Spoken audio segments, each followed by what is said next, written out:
Assalamualaikum warahmatullahi wabarakatuh.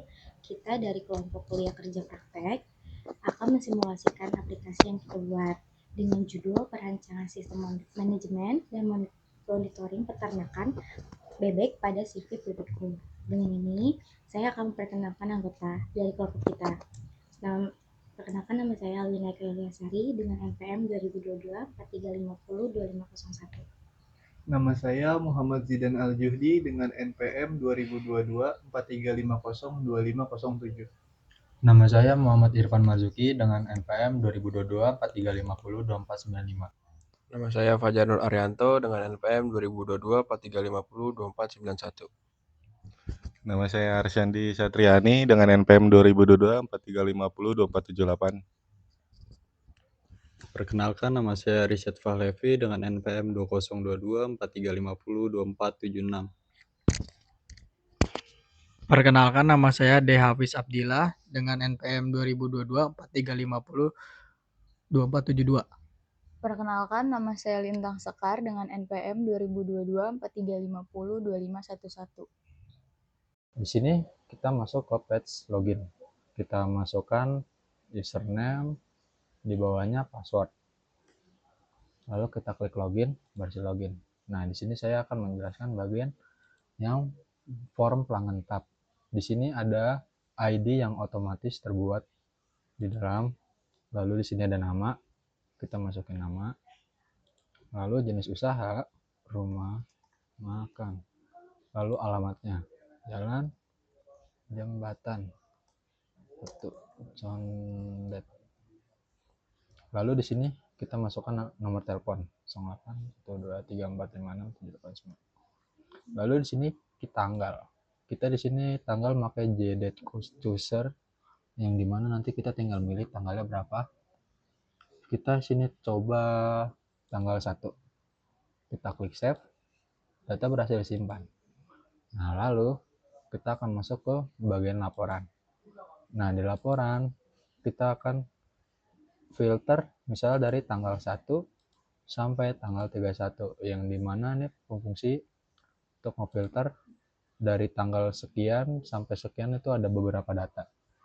Lalu kalau sudah, nanti kita klik cetak, dia akan muncul seperti ini. Lalu kita bisa klik save di sini. Selanjutnya akan dilanjutkan oleh teman saya.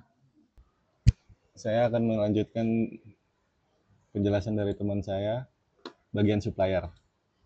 Nah, di sini udah menampilkan halaman dashboard, tampilan menu supplier. Yang pertama ada nama supplier, bisa kita input. Misalnya, nama suppliernya ialah Arsyandi. Dan untuk jenisnya ada 3 pilihan, yaitu bisa pakan, obat, dan peralatan. Saya input jenis suppliernya yaitu pakan. Dan untuk tanggalnya kita bisa milih di bulan Januari tanggal 23 seperti tanggal sekarang, dan nomor HP-nya.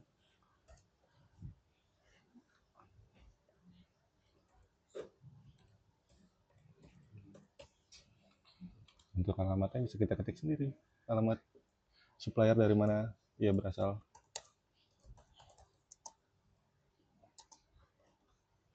Selanjutnya, ketika semua sudah diinput, bisa klik save.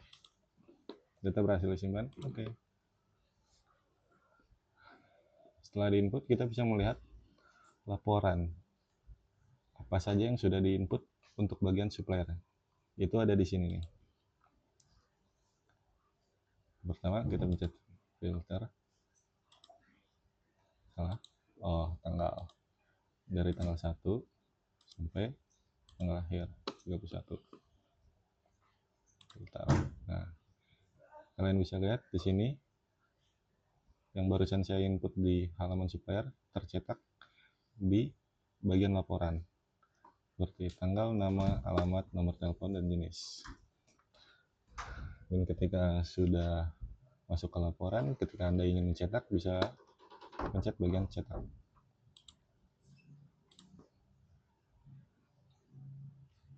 Begitu penjelasan tentang bagian supplier dan laporan segala hal lainnya. Dan selanjutnya untuk bagian pegawai, dilanjutkan dengan teman saya. Di sini saya akan melanjutkan dari data supplier ke data karyawan. Di sini saya akan mengasih contoh nama Bambang dengan jabatan supervisor yaitu SPV dengan kontak 087722707588. Di sini dengan status aktif.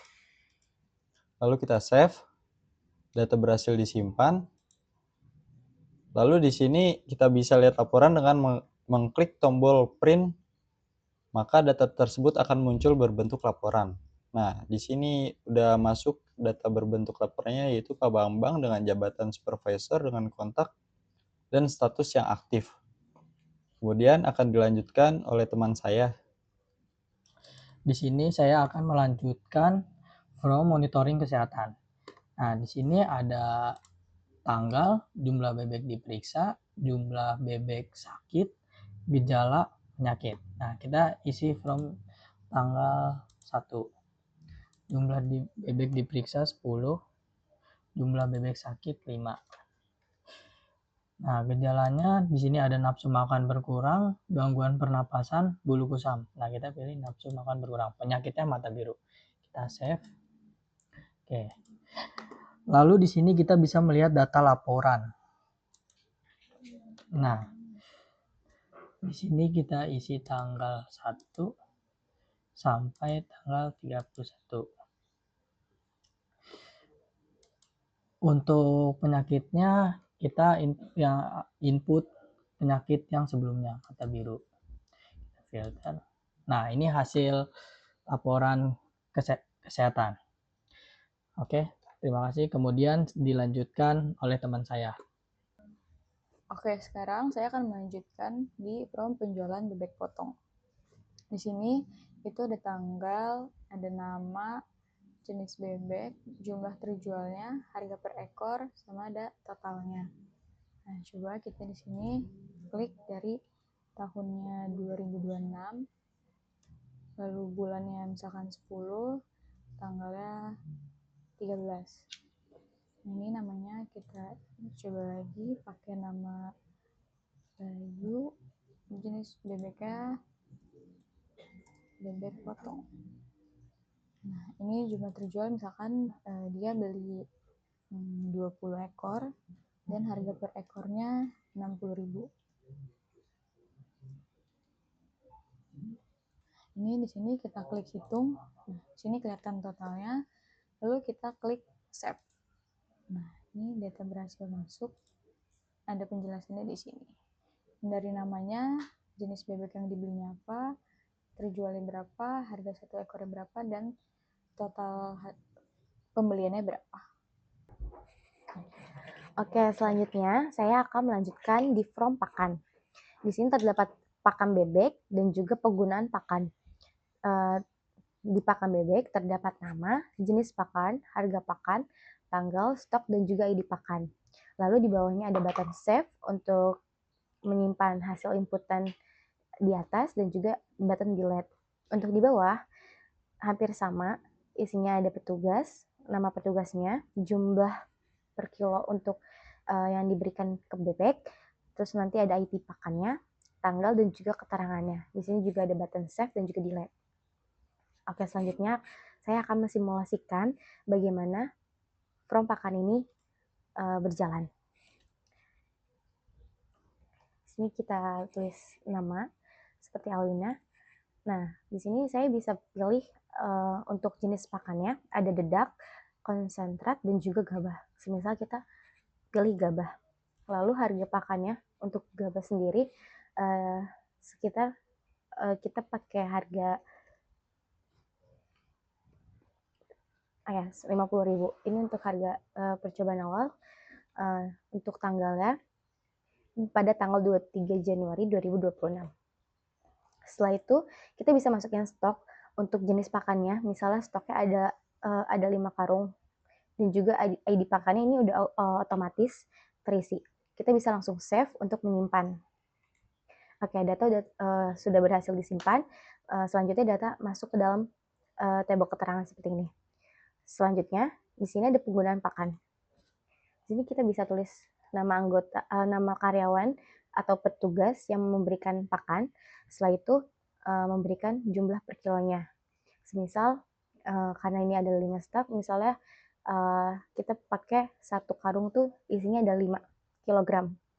Nah, ini kalau misalnya datanya ada 2, kita bisa pilih di ID pakan.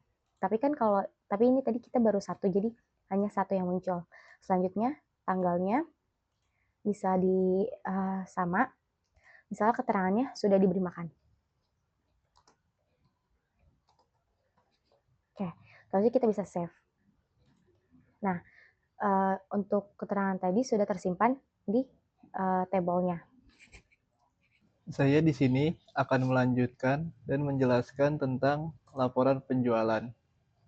Di sini, di report laporan penjualan, ada filter, reset. Di sini, filternya untuk memfilter tanggal.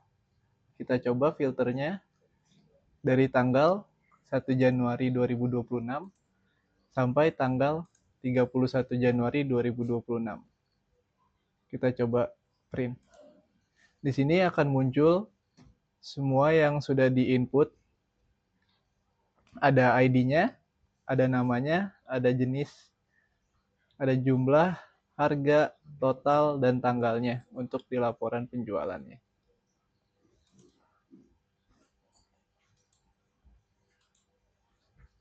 Ini risetnya untuk meriset tanggal yang ada di sini. Oke, selanjutnya saya akan melanjutkan report kesehatan. Di sini ada penyakit, di sini ada filter, di sini ada riset, di sini ada tanggal dia sakitnya dari tanggal berapa sampai tanggal berapa. Kita coba di sini, misalnya di sini penyakitnya mata biru.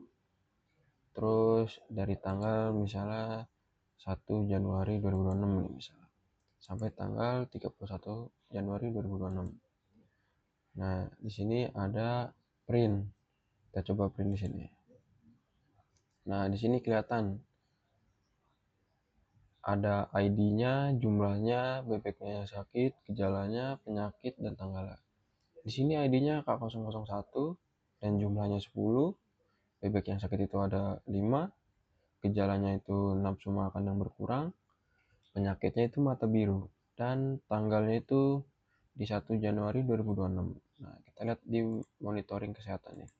Nah, di sini samakan dengan yang tadi. ID-nya itu 001, tanggalnya itu 1 Januari 2026, dan jumlah bebek yang diperiksa itu ada 10, jumlah bebek yang sakit itu ada 5, gejalanya juga sama nih, nafsu makan bebeknya yang nafsu makannya berkurang, penyakitnya itu mata biru. Oke, sekian dari saya, kurang lebihnya mohon maaf. Wassalamualaikum warahmatullahi wabarakatuh.